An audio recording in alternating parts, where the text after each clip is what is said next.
A very good morning to you all. Today I am very much happy to present this slide seminar in my alma mater, Department of Oral Pathology, KLE, becoming very nostalgic. When I joined my PG in Department of Oral Pathology, KLE, it was a very small unit below staircase at ground floor. A very small family in which Dr. Dholakia sir used to visit and Dr. Alka ma'am and Dr. Ramakant sir were our guardians. My seniors, Sangeeta and Anila were there, as well as Pandit was a technician and Shivanand was an attendant in our department. So,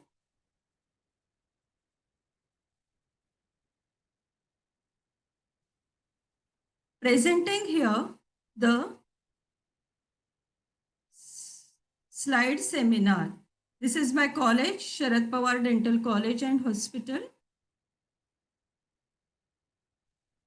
in which I am working as a head of the department.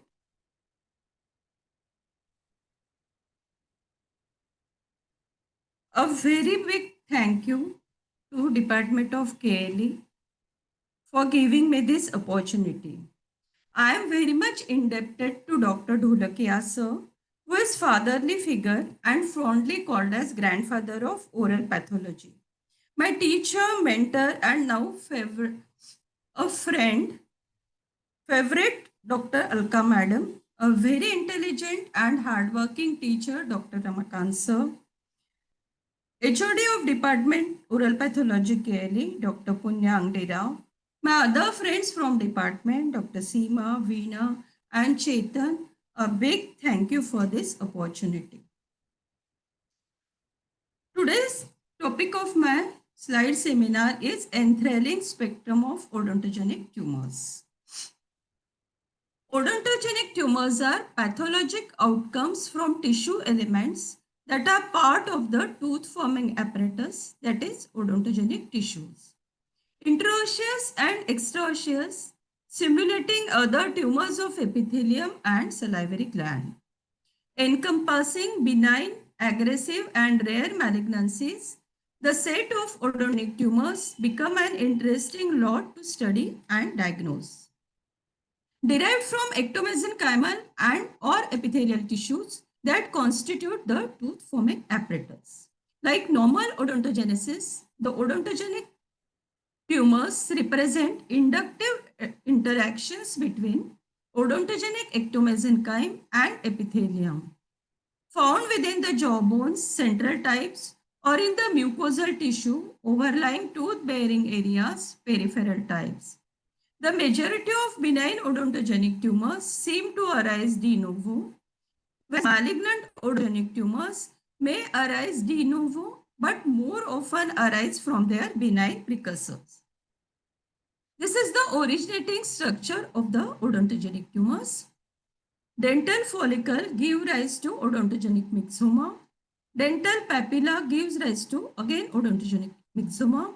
Cell rest of series give rise to odontogenic keratocyst, ameloblastoma, and other odontogenic tumors. And overall enamel organ give rise to primordial odontogenic tumors. These tumors are very unique to dentists as they occur in odontogenic areas. They are bold and beautiful as they take characteristics intense staining. A unique feature of mineralized tissue and pattern makes it easy to diagnose. Histopathology is important as it gives definitive diagnosis, that is final call. 80 to 90% odontogenic tumors diagnosed by H&E, but IHC adds value for prognostication.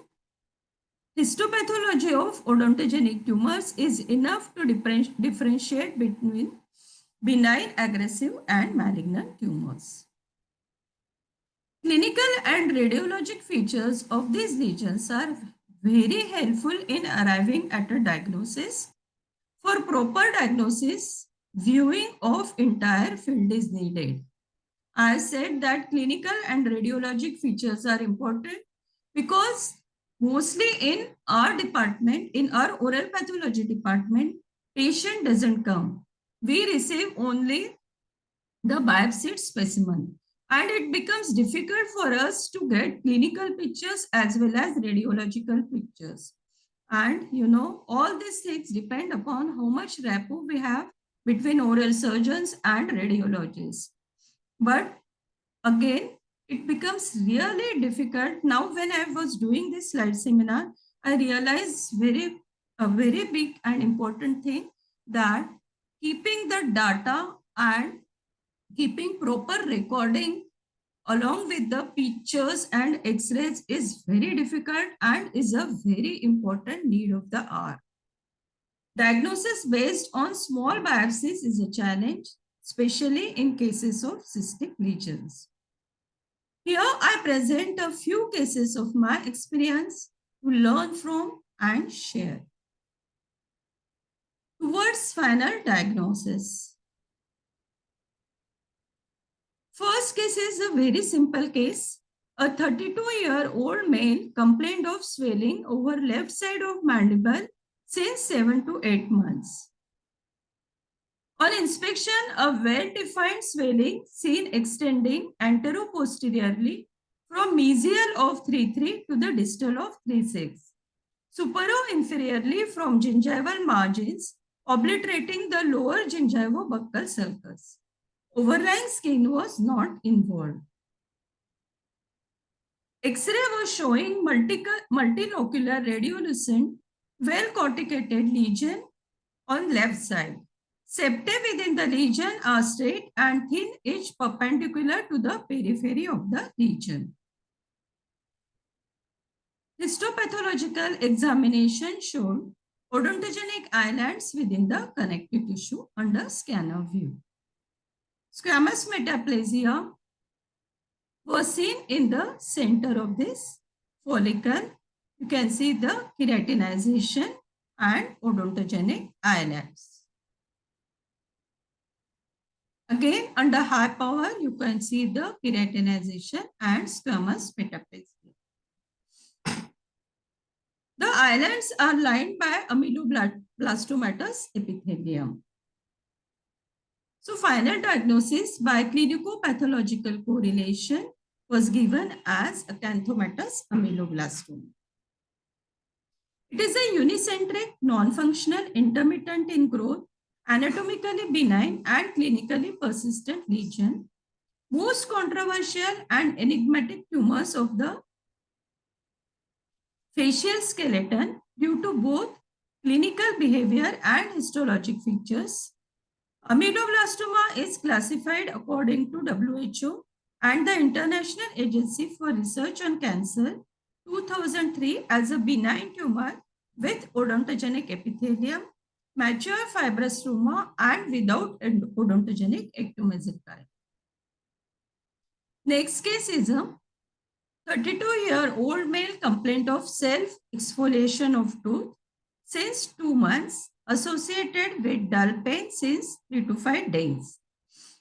Clinical findings were dull pain associated with 1/7 during mastication, no mobility of surrounding tooth, no other obvious findings intraorally. Radiological findings show a well-defined unilocular radiolucency associated posterior to 1/6, extending at the posterior border of the angle of the mandible and thinning of lower border. Clinical diagnosis was given as ameloblastoma, keratocystic odontogenic tumor, and unicystic ameloblastoma. Histopathological finding in the lesional tissue showed odontogenic epithelium lined by cells with hyperchromatic nuclei. The cells are arranged in plexiform pattern with minimal stroma interspersed between the epithelial cells. The strands of the cells are arranged in interlacing pattern. Now here you can see the large amount of extravasated blood and thin-walled blood vessels So here, surgeon has to take precautions during surgery because of large amount of blood. High power, you can see the strands of the odontogenic epithelium. Again, here you can see the odontogenic ameloblast-like cells lining the odontogenic epithelium. So, final diagnosis by clinico-pathological correlation suggestive of plexiform ameloblastoma. The plexiform type has epithelium that proliferates in a fishnet pattern, shows epithelium proliferating in a cord-like fashion, hence the name plexiform. There are layers of cells in between the proliferating epithelium with well-formed desmosomal junctions simulating spindle cell layers. The ameloblast cells can be less prominent. Next case. A 45-year-old female complained of painful swelling over left side of face since 3.5 years. Extraoral examination showed face grossly asymmetrical due to swelling on the left side, anterior-posteriorly extending from the left corner of the mouth to the left angle of the mandible, superior inferiorly from 3 cm below the left lateral canthus of the eye to 2.5 cm below the inferior border of the mandible. Intraoral examination shows an ulcerative lesion present, size of 5 by 4 cm, present over the lower left side of the alveolus, extending from 3.7 anteriorly, and the posterior extent could not be assessed. Superior inferiorly, the swelling extended from the level of occlusion of upper teeth to the depth of the lower left GB sulcus, involving the floor of the mouth. Radiological examination showed a multicystic radiolucent lesion with the left mandibular premolar and molar region involving half of the ascending ramus. Lobulation of the inferior cortex was seen at the angle of the mandible. You can see the resorption of the roots. The incision was given and the tumor was resected. Surgically resected tumor can be seen here. Now, histopathological examination showed H&E section under scanner view, odontogenic islands or follicles in the connective tissue stroma. Under 10X, follicles are lined by polarized hyperchromatic odontogenic epithelial cells. Metaplasia of central stellate reticulum-like cells into granular cells. Basal cell layer shows increased proliferation and intense staining, which shows or which denotes the aggressive nature of the tumor. Spindle cells are also seen. Then under high power, largely spherical cells filled with eosinophilic granules with eccentric nuclei in odontogenic follicles are seen. So, final diagnosis by clinical pathological correlation was suggestive of granular cell ameloblastoma. It is a rare form of ameloblastoma. Average age ranges from 35 years from 4 to 19 years. Strong preference for mandible. Similar biological behavior as other histological subtypes. It is locally aggressive, shows a high recurrence rate, distinct histologic and immunological features. Main histopathological feature is granular cells, typically present in the center of the tumor, which gradually replaces the stellate reticulum-like cells, related to increased apoptotic cell death of the lesional cells and phagocytosis of neighboring neoplastic cells. It is better to fail in originality than to succeed in imitation. Next case, a 45-year-old female complained of non-healing ulcer in the lower front region of the jaw since 3 to 4 years. Extraoral examination, face was grossly asymmetrical due to diffuse swelling over lower front region of the jaw. Extension from right angle of the mandible 1 centimeter anterior to left angle of mouth to superior inferiorly from ala tragus line to 2 centimeter below the inferior border of the mandible. The swelling was very huge. The size was approximately 5 by 4 centimeter, roughly oval in shape. Intraoral examination showed a growth present over lower front and back region of the jaw. Extensions mesiolaterally from depth of the lower buccal vestibule to floor of the mouth. Anteroposteriorly from depth of lower labio-gingival sulcus to floor of the mouth. Superior inferiorly from the level of the corner of the mouth to the depth of lower labial vestibule. The size was approximately 5 by 4 centimeter. Radiological examination in OPG show single well-defined multilocular large radiolucent lesion present in the body of the mandible involving both sides. Root resorption and displacement are seen with all the teeth in the vicinity of the lesion. Expansion of the bone with thinning of the inferior cortex is noticed.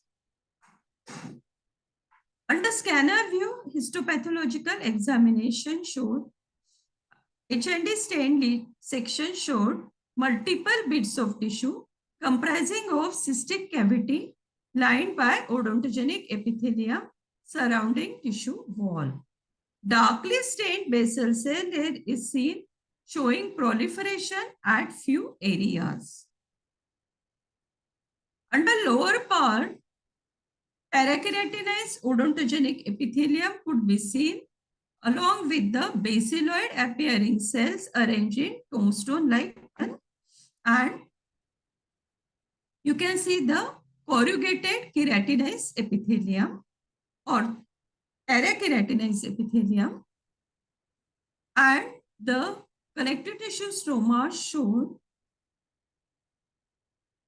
odontogenic islands which are darkly stained and having basiloid appearance like lining the epithelium, showing basiloid appearance, which is odontogenic epithelium. Here, this basiloid appearance in the connective tissue showed increased hyaluronic acid, which shows again the aggressive nature of the tumor. You can see the cells showing some spindle cells or acanthomatous proliferation or acanthomatous type of metaplasia here.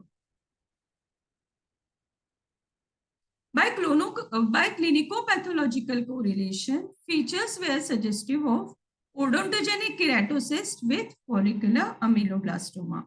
The squamous metaplasia was not very clear, so we gave the diagnosis as follicular ameloblastoma. Ameloblastoma arising in odontogenic keratocyst is a rare entity.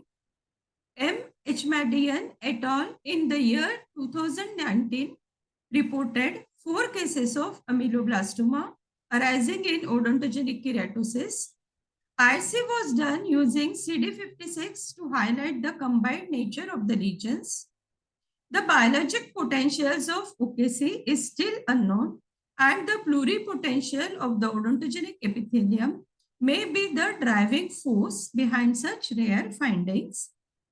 Surgical protocol must include the post-operative histopathologic examination for all OKC to rule out ameloblastomatous changes, and hence patient can follow up properly to check for recurrence. Next case, A 65-year-old female patient complained of swelling in left back region of lower jaw since 5 to 6 months with the history of extraction in the same region 6 months back. Intraoral examination showed a single bluish swelling in 35, 36 and 37 region extending inferiorly till vestibule. Missing teeth are 35, 36 and 37. Radiological finding in sagittal section showed a well-defined rounded to oval unilocular expansile radiolucent lesion with scallop and corticated borders involving buccal and lingual cortical plates, sclerotic borders showing reaction to bone. Osteolytic lesion, central giant cell granuloma, aggressive type, in the mandibular left posterior region involving the buccal and lingual cortical plates. Differential diagnosis, aneurysmal bone cyst, odontogenic keratocyst, ameloblastoma, Brown's tumor. Histopathological diagnosis under scanner view, you can see the non-keratinized thin cystic epithelial lining. Under 10x, you can see the cholesterol clefts. Under high magnification, we could see the foreign body giant cells. Then under 20s, we could see the dentinoid material and some blood pigments. Then odontogenic islands under lower part. Under odontogenic islands under high power, they show the resemblance to the follicular ameloblastoma. Whose cells were seen in the lining of the epithelia under high power. So final diagnosis was given as calcifying epithelial odontogenic cyst associated with ameloblastoma. Clinical features, swelling and rarely pain can be seen. Intraosseous lesion with hard bony expansion and may be fairly extensive.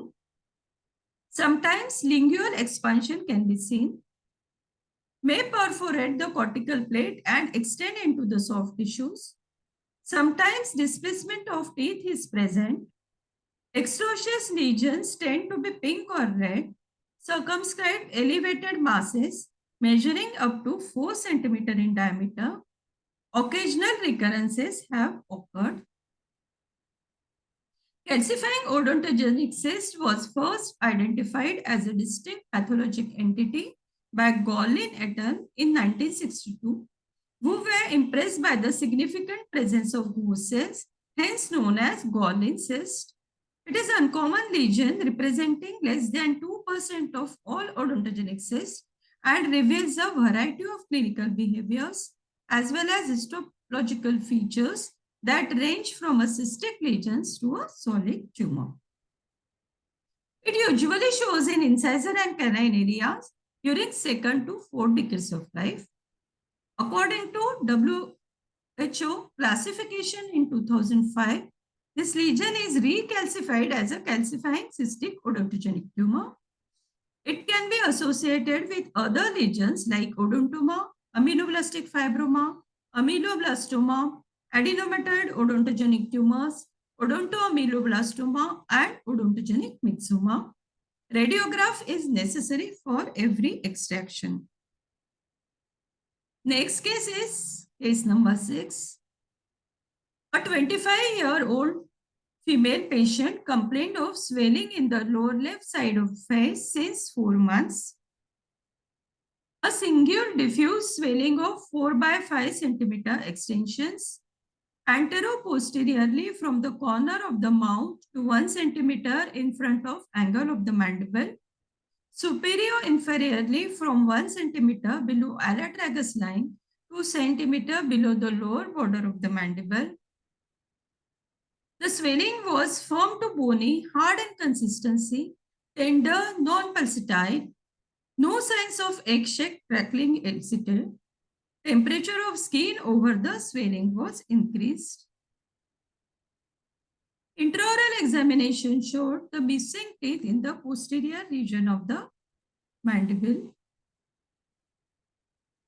A single large multilocular radiolucent lesion in the body of the mandible on left side causing expansion of the bone and thinning of cortex suggestive of benign odontogenic tumor. Radiological diagnosis is ameloblastoma, odontogenic myxoma, and keratocystic odontogenic tumor. Fine needle aspiration biopsy was done as the lesion was appearing cystic. It showed straw color fluid and you can see the cholesterol crystals. Provisional diagnosis was given as unicystic ameloblastoma and differential diagnosis were conventional solid multicystic ameloblastoma and ameloblastic carcinoma. Incisional biopsy showed a cyst which is lined by odontogenic epithelium. Proliferation of ameloblastic island is seen in the lumen. Ameloblastic follicles are seen in the connective tissue stroma. You can see the again ameloblastic follicles. Now histopathological examination diagnosis was given as intraluminal mural unicystic ameloblastoma. This is an excisional biopsy or excisional tumor which showed the thin cystic lining with the fibrocellular capsule and you can see the blood capillary in the connective tissue.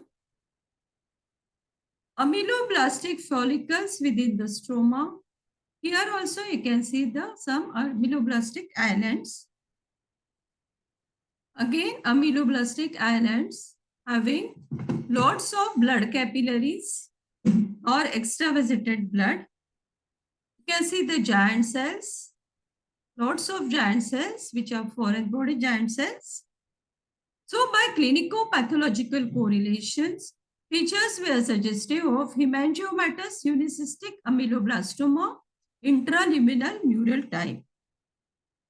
Now this is a broad spectrum of ameloblastoma, multicystic, peripheral, desmolytic, unicystic, follicular, plexiform, acanthomatous, granular, basal, luminal, intraluminal, and mural. So among this, I presented few cases from this spectrum. Now, ameloblastoma, unicystic ameloblastoma is a distinguishable entity of ameloblastomas characterized by slow growth and benign, relatively locally aggressive. Severe histological subtypes of unicystic ameloblastoma are recognized, which include those of simple cystic nature, those with intraluminal proliferation nodules, and those containing infiltrative tumor islands in cyst walls. Next case. There is simply the rose. It is perfect in every moment of its existence.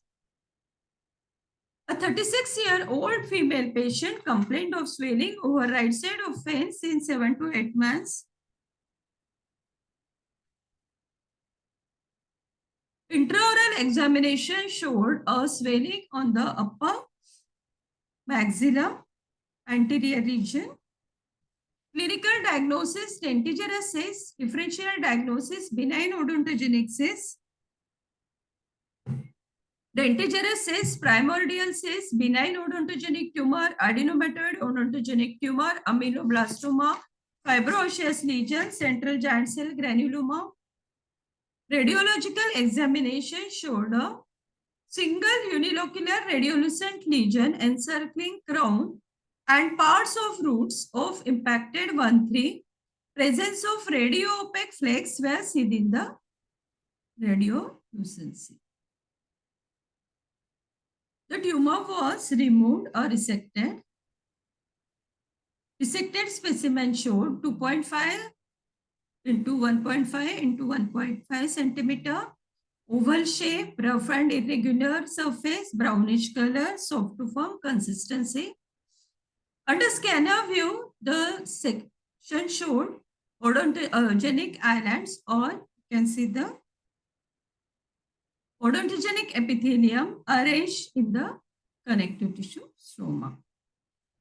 Under 10x, odontogenic epithelial cells are arranged in ductal pattern. Odontogenic epithelial cells are arranged in rosette pattern. A small plexiform pattern is seen within the connective tissue stroma. You can see the foci of calcification. Ductal pattern of the odontogenic epithelium can be very well appreciated. Rosette pattern also can be very well seen. Spindle-shaped cells, odontogenic epithelial cells with darkly stained nuclei. By clinico-pathological correlations, features were suggestive of adenomatoid odontogenic tumor follicular type. There are three variants of AOT: follicular type, extrafollicular type, and peripheral type. Most common is follicular type. AOT is the 2/3 tumor, most commonly noted in second and third decades of life. 2/3 of cases are seen in females, occur in anterior maxilla, and are associated with impacted tooth, usually canine. Case number 8. Chief complaint. A 26-year-old male patient complained of swelling in the lower side of the face since 3 months. You can see the absence of teeth, premolars and molars with the swelling. Provisional diagnosis was given as benign odontogenic tumor or cyst of the mandible of right side. Differential diagnosis: amidoblastoma, central giant cell granuloma, central hemangioma, and odontogenic keratocyst. OPG showed a single large, well-defined multilocular radiolucent lesion in the body of the mandible on the right side of crossing the midline. Expansion of bone, displacement of teeth, and thinning of roots of teeth in vicinity seen. Intraoperative incision was given and the tumor was removed. After resected, the gross specimen was seen in the size 4 by 2 by 2 centimeter in irregular shape, smooth surface, and consistency firm to hard. Under low power, we can see the myxomatous tissue and odontogenic islands and the connective tissue. High power, you can see the angular shaped cells, loosely arranged fibers, odontogenic epithelial, and you can see the odontogenic epithelial islands. Final diagnosis of by clinico-pathological correlation, odontogenic myxoma was given. Discussion. WHO definition of odontogenic myxoma: a locally invasive neoplasm consisting of rounded and angular cells lying in an abundant mucoid stroma, slowly increasing swelling, generally painless. Most odontogenic myxomas are located interosseously. Age varies from 1 to 73 years with a mean of 30 years, second and fourth decades. Male to female ratio is 1:1.6, more common in mandible than maxilla. Next case is of 35-year-old female patient, complaint of pain and swelling on right side of face since 2 months. Intraoral examination showed a diffuse intraoral swelling in the upper right buccal vestibule extending from 1.3 to 1.7 region, approximately 3 by 1 centimeter. You can see the discolored or non-vital tooth. Palatal swelling extending from 1.4 to 1.5 region anteroposteriorly and from marginal gingiva to 1 centimeter away from the palatal midline, measuring approximately 2.5 into 1 centimeter. Swelling was hard in consistency. tender on palpation, temperature over swelling was normal, non-fixity to underlying tissue. Provisional diagnosis is odontogenic cyst with right maxilla, and differential diagnosis odontogenic tumor and osteoma. Radiological examination showed radicular cyst-like appearance in relation to 1,4 and 1,5. Secondary advanced disto-occlusal caries with 1,5. Resected specimen was of size 2.7 to 2.4 into 2.0 centimeter. Consistency is firm. Color is whitish, shape round to oval, and borders irregular. Under 4x, we could see the lumen, and which is lined by epithelium and connective tissue stroma. Under 10x, we could see the extravasated RBCs, ghost cells, cystic lining, odontogenic epithelial, odontogenic sheets, and ghost cells. Then dentinoid material can be seen under 40x or higher part. Histopathological findings under special stain showed dentino material and collagen fibers under Van Giesen stain. So final diagnosis was given by clinico-pathological correlation, dentinogenic ghost cell tumor. Dentinogenic ghost cell tumor is the rare odontogenic neoplasm regarded as a solid variant of calcifying odontogenic cyst, biphasic morphology, ameloblastomatic epithelium and ghost cells, calcifications and varying amounts of dentinoid formation. COC presents as a cavity, whereas the dentinogenic ghost cell tumor presents as a solid lesion, but latter may have malignant feature or behavior at times. They occur centrally within the jawbone or extraosseously, mostly in the gingiva. Occur less common than cystic counterpart, that is COC. 5% of all intraoral ghost cells in odontogenic lesion and 11.5% of all odontogenic tumors. Occurs both central and peripheral variant. Age second to third decades of life. Male predilection predominantly in anterior segment of both jaws. Asymptomatic or pain discomfort may be present. What is there about polarity that is matter becoming more complex? Now the last case. A 30-year-old male patient complained of swelling in lower left side of jaw since 3 months. Intraoral examination revealed swelling and obliteration of left buccal sulcus.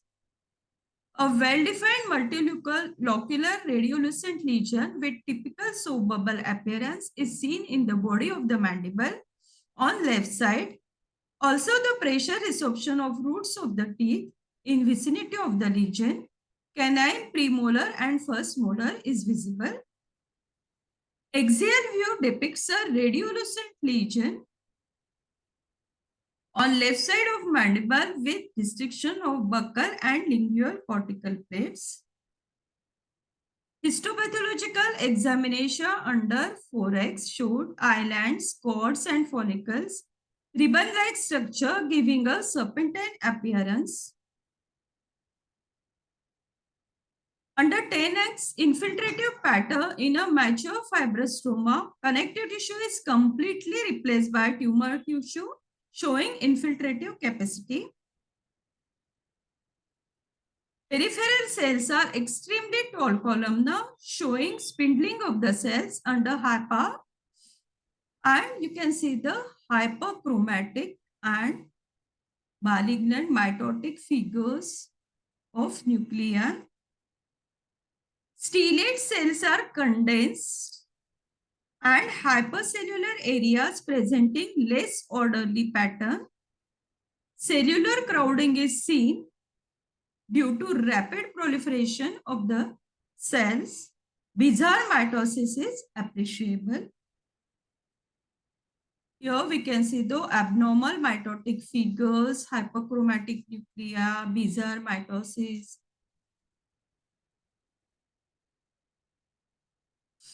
Perineural and perivascular infiltration in many areas is seen. Nuclear enlargement, hypochromatism, abnormal mitosis, increased nuclear cytoplasmic ratio, individual cell keratinization, keratin pearl formation. Two patterns are seen here, highly differentiated and poorly differentiated. More basaloid clear cells are also seen. Now, ameloblastenic carcinoma retains, this case retains histologic features of ameloblastic differentiation. It also exhibits cytologic features of malignancy, highly differentiated squamous cells and poorly differentiated basaloid cells, rare clear cell differentiation within the follicles. Differential diagnosis were adenocarcinoma, mucoepidermoid tumors, and metastatic tumors. So, final diagnosis of ameloblastic carcinoma is given. A rare aggressive malignant epithelial odontogenic tumors of the maxillofacial skeleton, distinct predilection in the mandible. It may appear de novo or originate from a pre-existing ameloblastoma or odontogenic cyst. It exhibits cytologic features of ameloblastoma and carcinoma. The clinical course of ameloblastic carcinoma is typically aggressive with extensive local dissection. These are odontogenic tumor markers. CK1419. It differentiates odontogenic epithelial tumors from other epithelial tumors. Amelogenin is expressed in odontogenic tumors with odontogenic epithelial component. Ameloblastin mutated in odontogenic tumors with odontogenic epithelial component. Nestin is a marker for odontogenic ectomesenchyme. Calretinin differentiates ameloblastoma from other tumors. Differentiates unicystic ameloblastoma from odontogenic cyst. Bone morphogenic protein expressed in odontogenic tumors with dental hard tissue formation. Tenascin is expressed in tumors forming calcified masses. HMGA2 is overexpressed in odontogenic mesenchymal tumors. Basement membrane proteins, laminin 1 is a marker of odontogenic epithelium. Now, this is a summary of odontogenic tumor behavior markers. Excuse me. Rankin, strongly positive in ameloblastoma, odontogenic myxoma, ameloblastic fibroma, and CUT. Clinical significance is bone resorption. Integrins, ameloblastoma, invasive behavior, MMPs, AOT, CCOT, ameloblastoma, odontogenic myxoma, invasive behavior, Syndecan, desmoplastic and unicystic ameloblastoma compared to conventional ameloblastoma, intense expression in suggestive of less aggressiveness, WNT1 ameloblastoma, increased cell proliferation, Podoplanin, ameloblastoma, CCOT, KCOT, and invasive behavior. Basement membrane, proteins, collagen 4 and laminin. Ameloblastoma when compared to malignant ameloblastoma. Clinical significance is absence or discontinuity in expression correlates with aggressive behavior of tumors. Now take home message of this slide seminar. Odontogenic tumors are unique set of lesions. They show late symptoms. They show root resorption, deceptively benign looking. Pay attention to connective tissue, not just epithelium. This is my department. Department of Oral Pathology and Microbiology, Sharad Pawar Dental College and Hospital, Savangi Meke, Varda. Gratitude. This slide seminar would not have been possible without the help of all these people. I am very much thankful and indebted to all of this. And I'm really lucky to have all these as my friends, as my colleagues, and as my postgraduate students. Dr. Meenal Chaudhary, she is a very dear friend and a real life guidance, or she is my real life guru. Dr. Suchitra Gosai ma'am, she was my teacher and now she has become a very dear colleague. Dr. Radhika Baule, whom I keep on troubling every now and then, and she advises me in everything because she is a very well-known, very person and a very big orator. You must have heard her many times. Then Dr. Sangeeta Palaskar, she was my senior in my PG days. We were very good friends, and the PG days, you can say the PG days are very golden days in KLE. They became very smooth and very, you can say, very livable because of Dr. Sangeeta. Then Dr. Namrata Patil and Dr. Shraddha Jaiswal, they were my ex-PG students. Now they have become colleagues and they have contributed to this slide seminar. My department, other partners as Dr. Alka, Dr. Swati, Dr. Achana, Dr. Ayushi, and the very close friend, a very close radiologist friend, Dr. Suvarna Dangure. She has contributed in all the radiological findings. You're very lucky to have PGs in nowadays or in this time. And my dear PGs, Dr. Samiha Khan, she has contributed or she has done most of the work of this slide seminar. Dr. Padma Shri, Dr. Shaili Durke. I'm very much thankful to my KLE juniors, Dr. Bhalerao and Dr. Anita, and Dr. Shrini and Dr. Chaitanya. A big thank you to everyone.